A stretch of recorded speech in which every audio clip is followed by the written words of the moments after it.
The next stage of growth and where companies should be focusing their time is moving away from this short-term lead generation mentality to demand generation. We define demand generation as thinking 3-4 months ahead of time. We want to introduce these concepts, these pain points to an audience that doesn't even realize they have these pain or these issues that our clients are suffering or solving.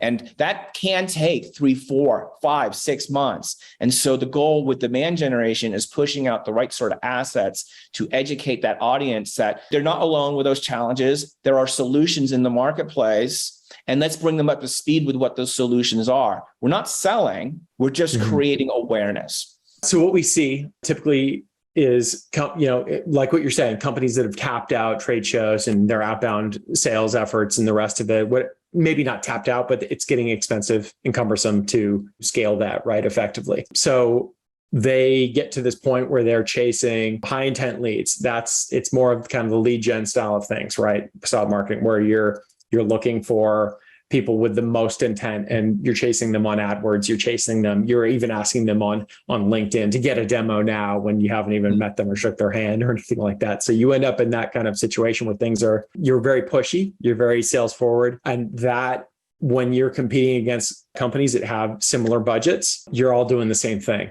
You're gating your pages, you're making it difficult. So the way to combat that is to not play that game and start building for the long term. You're not going to not compete on AdWords, but you can move some budget into doing more kind of nurturing campaigns where you're looking at ungated pages, case studies, and all that kind of stuff, making that information easily available. No friction, no sign up, no this, just giving away value. Sharing a perspective is super important at this stage too. So that's what demand gen's about. It's about getting them to understand who you are and what you're solving as a company and what your perspective is, even if it's the confirmation bias stuff. Like I chase this stuff a lot, it's like, yeah, I think that way. I want to work with people that think that way. So you're aligning with them because they're sharing a perspective that you enjoy, that you believe in. And then you look for signal as people are going down. And that's when you start to introduce kind of more sales-like focus. So that's in general what we do to scale and really build an effective